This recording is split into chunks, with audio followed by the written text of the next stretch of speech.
In this session, I'll be talking about 10 common mistakes that church planters tend to make.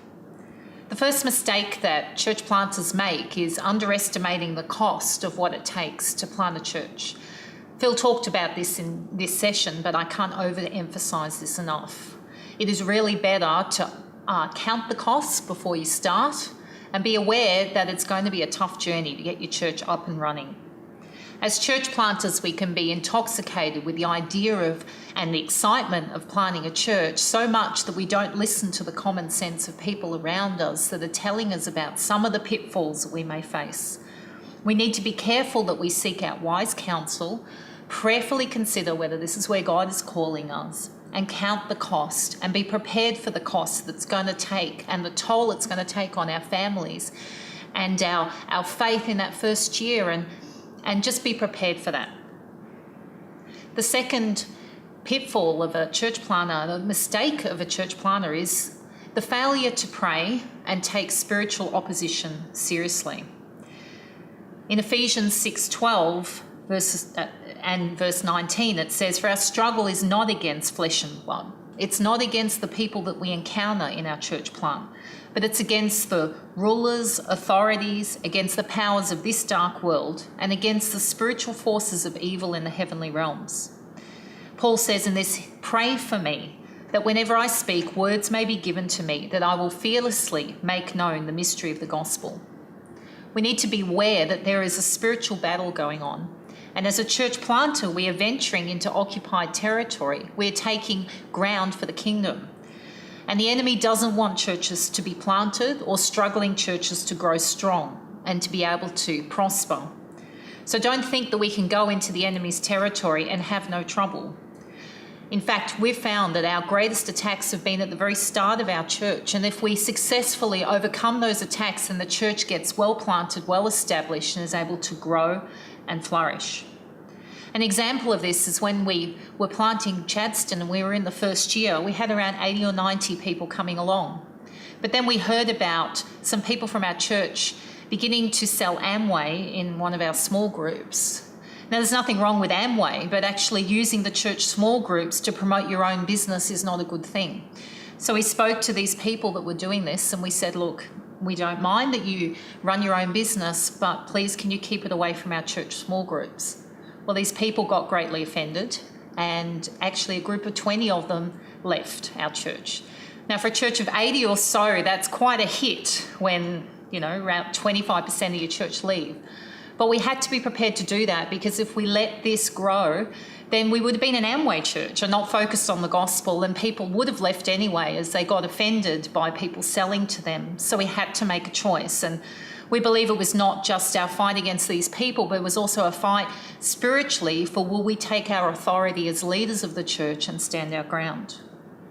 As we were leaving our home to plant a church in Point Cook, we needed to travel about 60 kilometres each way every day to put our kids in school in the local area while we were in the process of selling our house in Rowville.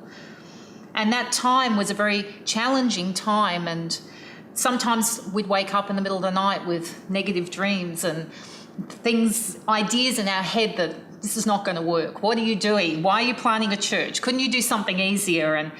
And when I'd wake up in the middle of the night with that sense of condemnation and discouragement, I needed to learn to stand up and declare the truth of God's word. And so that's why it's so important that you keep feeding your spirit in that first year. And as I felt that intimidation, I would quote verses like, "Greater is he that is in me than he that is in the world. No weapon formed against me can prosper." And I'd find that those spiritual attacks would go away. So I want to encourage you to stay strong in the word in that first year. Another situation that happened is when we moved from one venue to another when we were in Point Cook. That first Sunday, I had my iPhone stolen by some random person that just came in from the outside. We also found in the first couple of months of planting our church in Point Cook that Phil and I would be quite stressed out and we'd have accidents, and some of these things would just try and get a hold of us. But I want to encourage you to stay strong.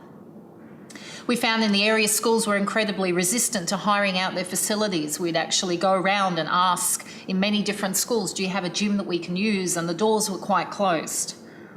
I want to encourage you that it's those very times when you're beginning to take ground and move the church to another level, be prepared that there may be people that get stirred up in your church that come against you, like this group from Amway. Or we also had another situation where there was a lady running a connect group with Chinese people, and that group was growing and flourishing, and she was doing a great job.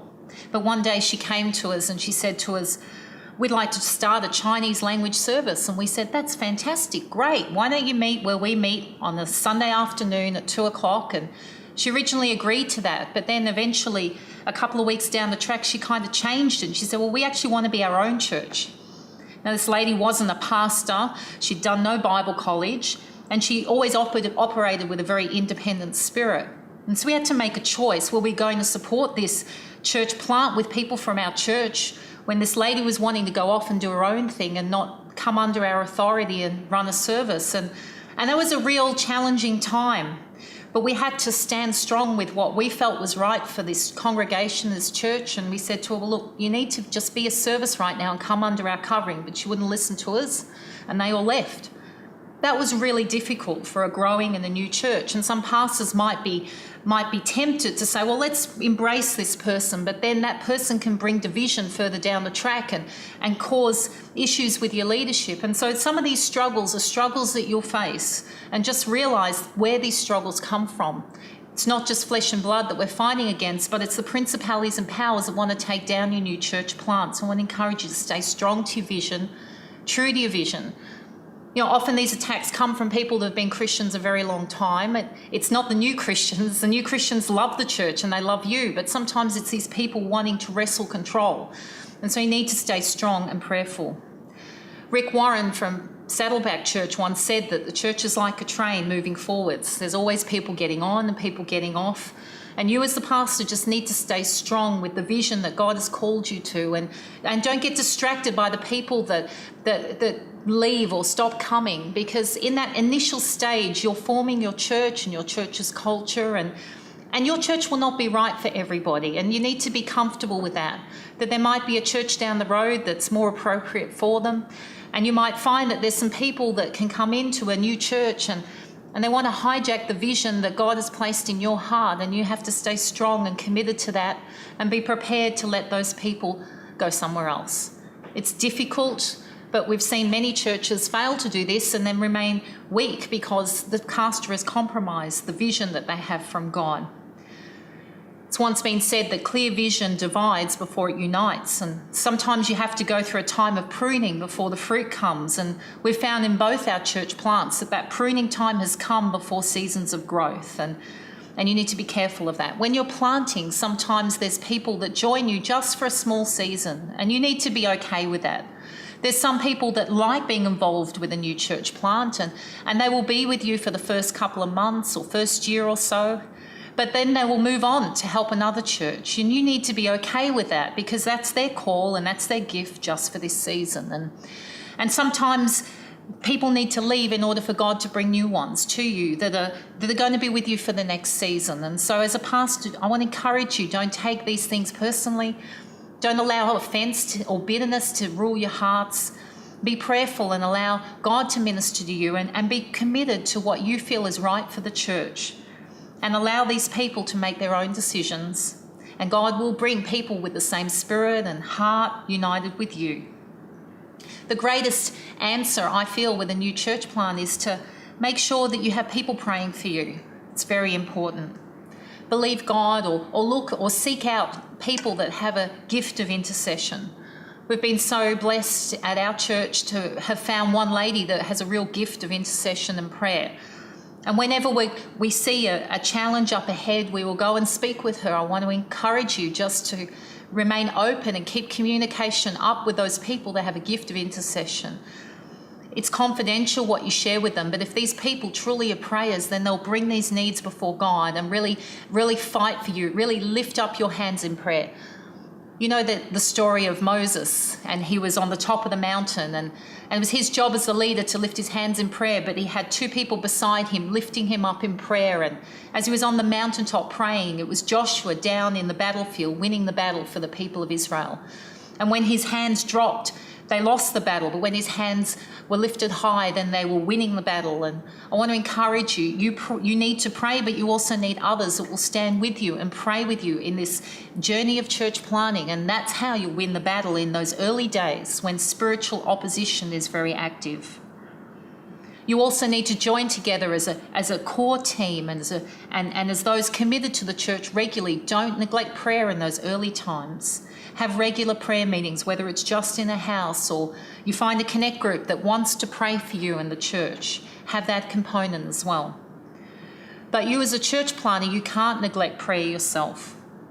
We hear about Mary and Martha in the Bible in Luke chapter 10, verses 38 to 42. And I don't know about you, but I'm a bit of a Martha. I'll always be busy doing things. But we need to remember that as church planters, even though there's a lot to do, we can't neglect prayer ourselves. We need to be like Mary at times and sit at Jesus' feet. Despite the busyness, we need to set aside times and days where we're praying and seeking God's direction for the future of the church. The victory is won in the spiritual realm long before it is won in the physical realm. The truth is, all ministry should flow out of prayer. God can do things that we can't do. He'll give us wisdoms and strategies and ideas that will bring breakthrough in our local communities.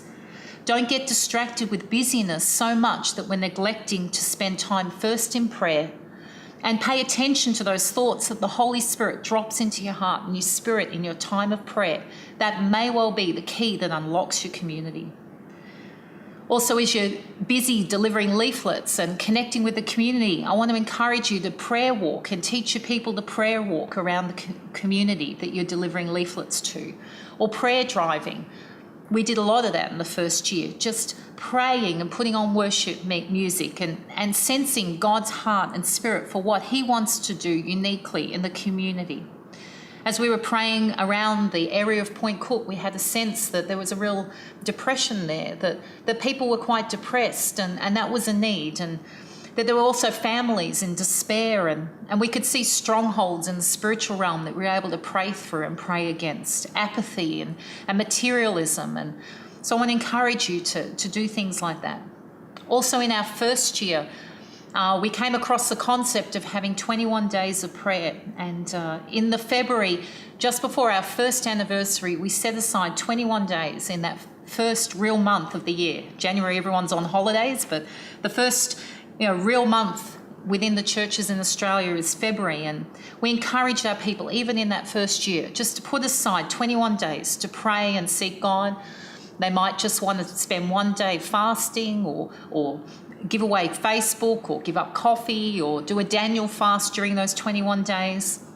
And we really believe that's a key to the breakthrough and growth that we've seen at Light Point. We realise that growth comes not from ourselves and our good ideas and our strategies, but it comes from God as we seek him. And so we've taught our church to do that. And year by year, that season of awakening, that season of prayer and fasting has grown stronger and stronger, and people are excited and looking forward to those seasons in the life of our church. Also, if you're facing a roadblock at any time in the year, I want to encourage you, call the church to pray and fast as well. It's an important way of seeing breakthrough. And also know how to put on your spiritual armour each day as a church planter. In Ephesians 6:13 to 18, it talks about putting on the full armour of God, the helmet of salvation and the sword of the Spirit. And I want to encourage you to reflect on those verses as you're planning your church, and remember to do that every day. The third mistake that church planters can make is violating the Sabbath. God gave us the 10 Commandments, and yes, we are under grace as Christians, but we must make sure that we don't violate those 10 Commandments, especially the Sabbath, as we're planning a church. We need to make sure that we take time out to rest. For different pastors, it can be different days. We tend to have our day off on a Monday because we're just emotionally tired after Sunday, but some pastors find that Monday's not a great day to take off because Sunday's still roaming around in their heads, and actually Wednesday or Friday can be a better day. It doesn't matter what day it is, but we really want to encourage you. Church planting is for the long haul. It's not just a short sprint, but it's a long haul endeavour. And so make sure that in that first year, when there's so many things to do and there's so much pressure on, that you are taking time to rest and recover and recuperate. God did it when he created the earth, so we shouldn't think that we're above it as church planters. If you're working on your church plant full time, may I suggest that you shouldn't do more than 50-hour weeks. 10 hours just like a regular volunteer in the church, and then a 40-hour week. And a rough guide for your week might go like this. A quarter of your time is spent on preaching and preparing for the Sunday, spending time in the Word and getting your message together. Another quarter of the time, 10 to 15 hours, will be spent ministering to people and visiting and making contacts. Another quarter of your time doing administrative work.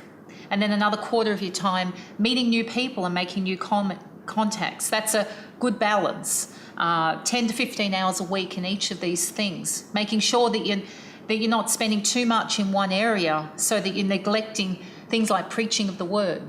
And if you have a pastoral gift, there's a tendency to spend too much time with people and not enough in your messages. But it's important as a new church plant to have good quality messages, because that's why people will come back if they feel they're receiving teaching from the Word of God.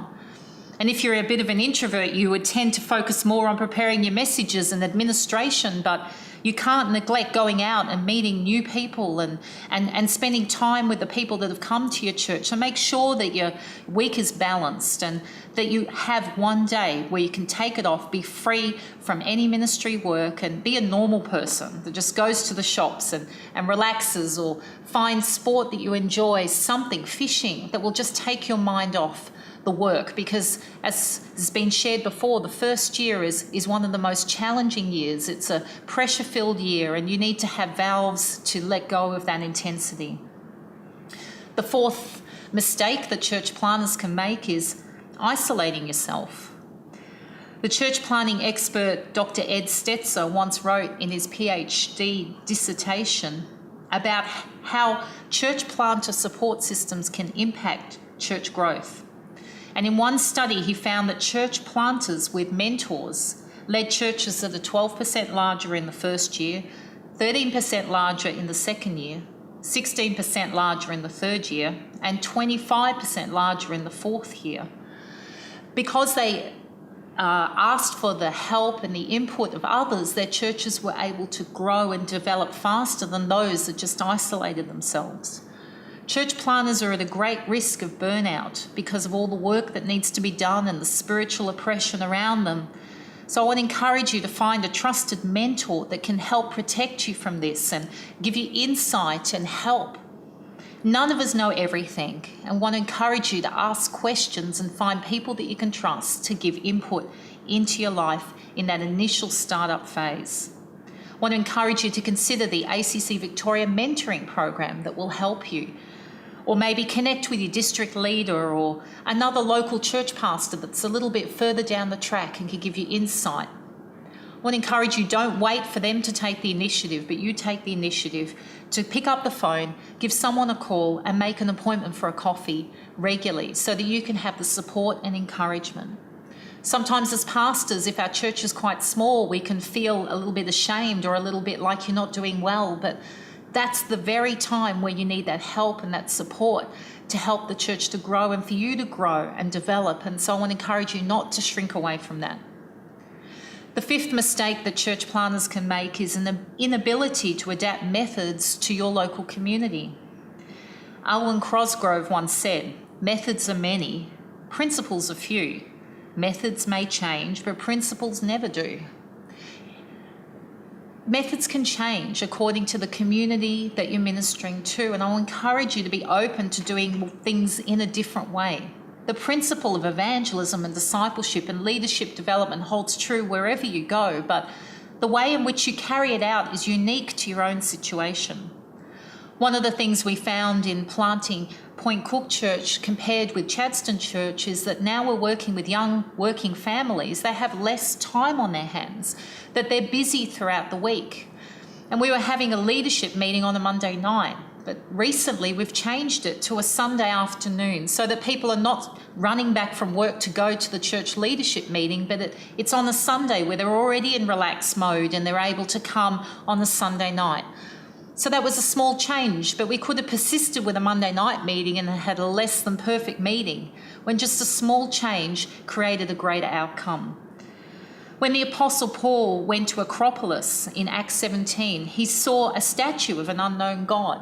And so when Paul saw that, he changed his whole message of sharing the gospel with them. He said, I see that you're worshipping an unknown God. Well, I'm going to preach to you that God, and that is the God of the Bible, as the God of Jesus Christ.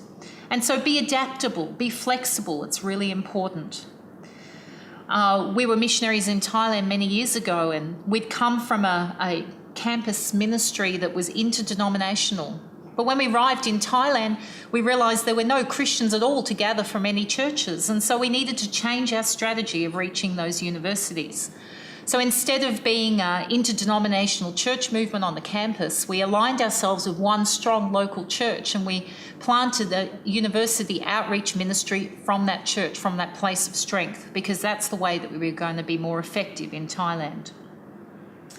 In Point Cook, as I've said before, there's a lot of young families, and so one of the things we did differently in Point Cook is we started parenting children seminars to reach community needs. Whatever your situation, learn about your community and then be prepared to adapt your methods. When the church is small with only a handful of people, you can afford to change and try different things out. If something's not working, then say, we're not doing that anymore, we're going to try something different. Robert Schuller once said, high achievers spot rich opportunities swiftly, make big decisions quickly, and move into action immediately. Follow these principles and you can make your dreams come true.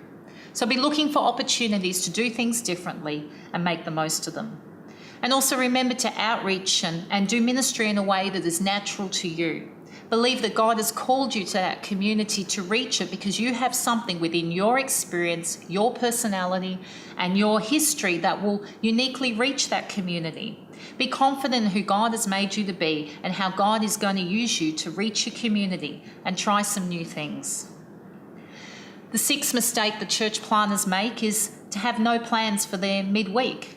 Sometimes we think about Sunday so much that we actually don't do anything midweek to connect our people into the church.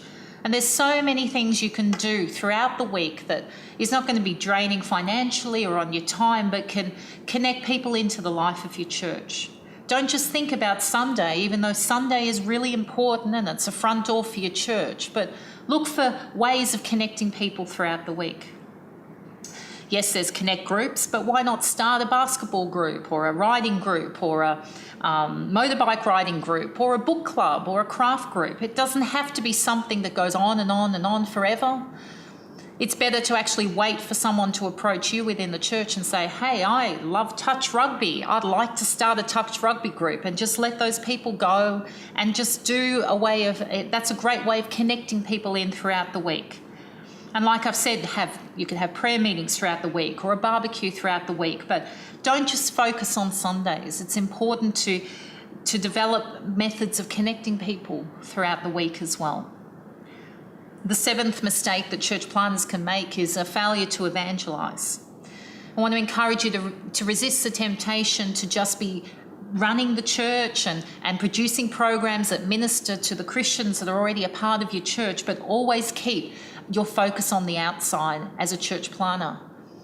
You're the main culture setter when your church is just getting started, and so if the people in your church don't see you reaching out, then they won't either.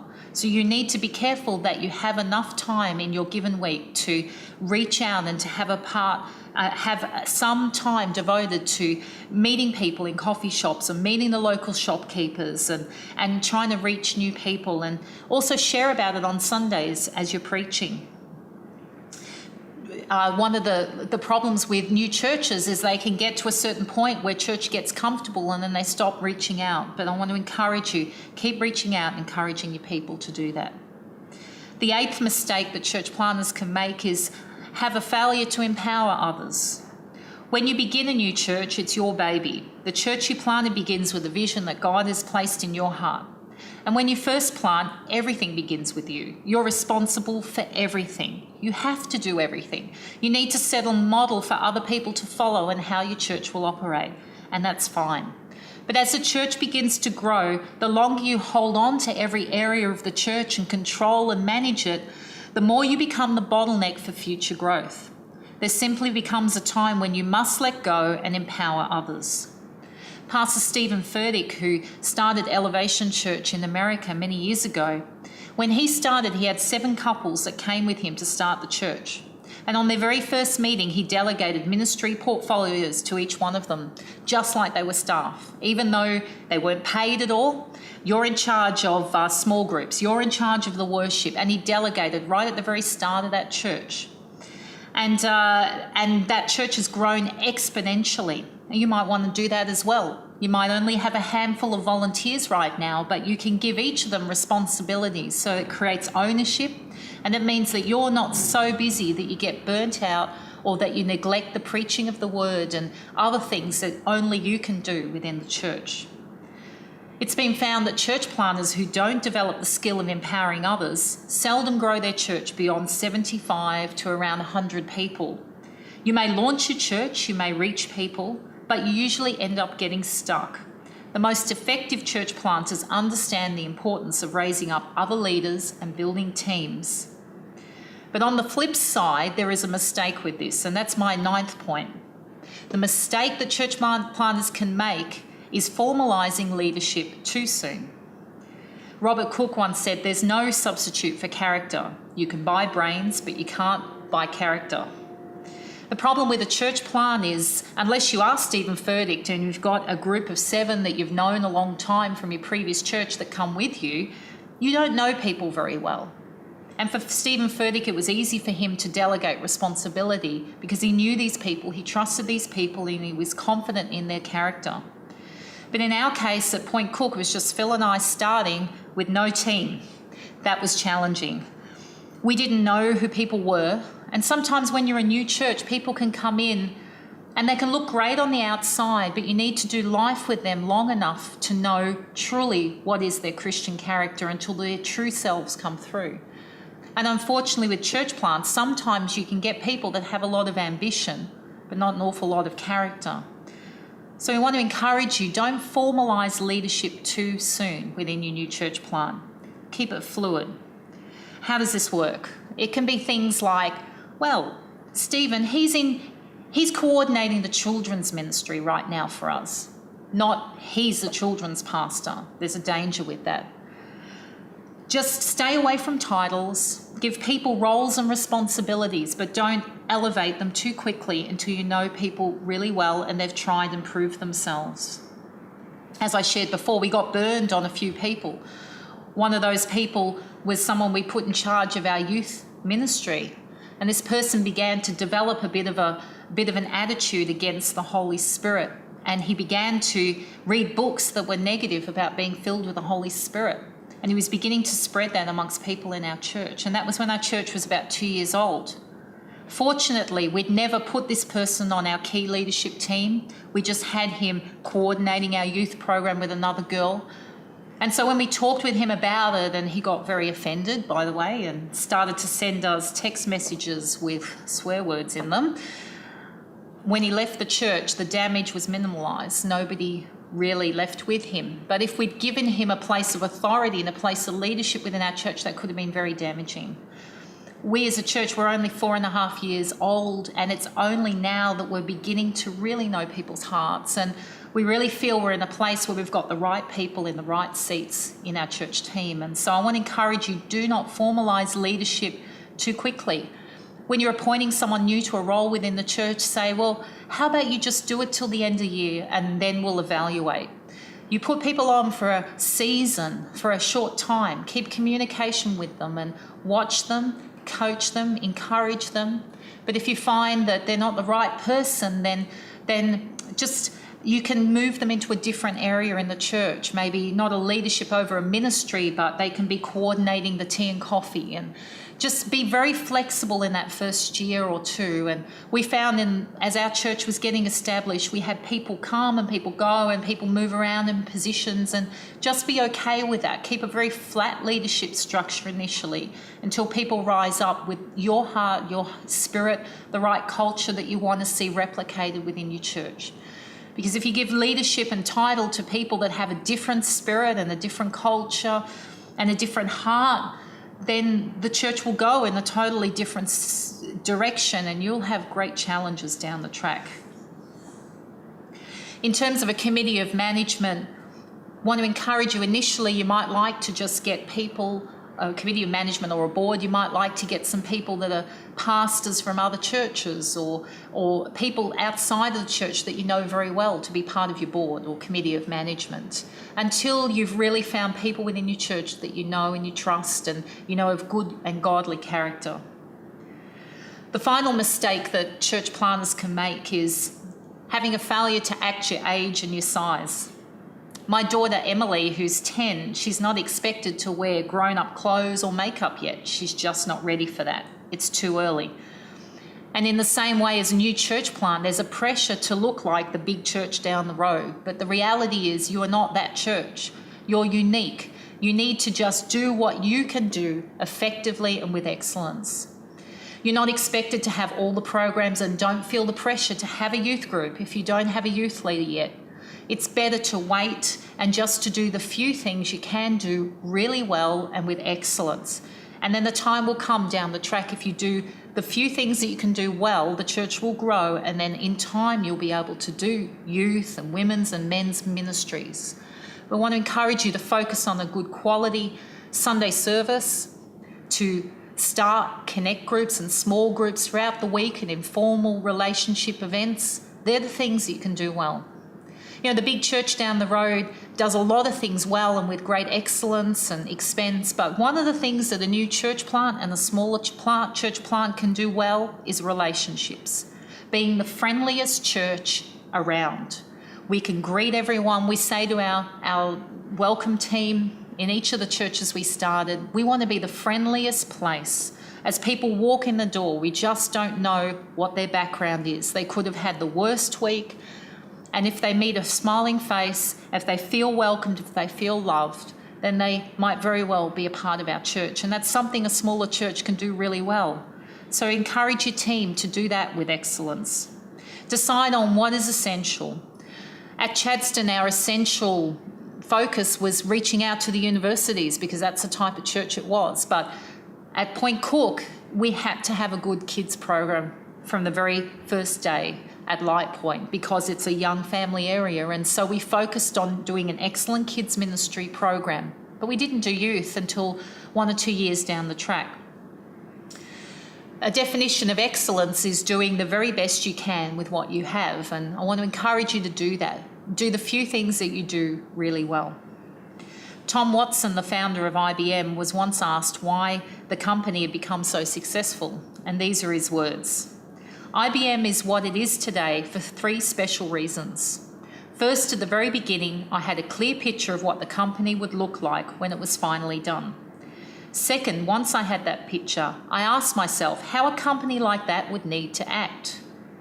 Third, IBM has been successful because after I had a picture of how IBM would look like when the dream was in place, I realised that unless we began to act that way from the very beginning, we would never get there. For IBM to become a great company, it would need to act like a great company long before it ever became one. So what does that mean for our church plant? Well, even though you might have 40 people sitting on the seat with you, act like you're a church of 150, 200, 300. Do your services with excellence, but do the best you can with what you have. You know, when we started at Light Point, we didn't have a church news, but we did buy church media clips to put into our service. So we had some multimedia. We didn't create it ourselves. You can buy them on Worship House Media or Sermon Spice just for $20 US, and we'd have a clip just to make it look a little bit more professional. When you do a PowerPoint slide, you know, do your announcements with PowerPoint slides, but get them designed professionally. Do what you can, the best you can with what you have. We didn't have great lights, but we bought a couple of LED lights that were colourful that we shone up the back of our stage. Your Sunday services don't need a lot of razzmatazz, but what they do have, just do it with excellence. We didn't have instant coffee. We bought a coffee percolator, so we had good coffee. Some little things like that can make a big difference. But stay simple but effective. Have a manageable sound system, one that's portable. but the best you can afford with the money that you have. One of the things that costs you nothing is having a really good website, and that I'm sure Phil's talked about that. There's some things that we can do well that don't cost an awful lot. Make sure you do it with excellence. So act your size, but do what you do very well. So there's some of the mistakes that church planters can make, and I want to encourage you, commend you for listening to these videos, because all the time that you've put into preparation will make a big difference, and we pray God's blessing upon you as you plant your church. Your church. Your church. Your church.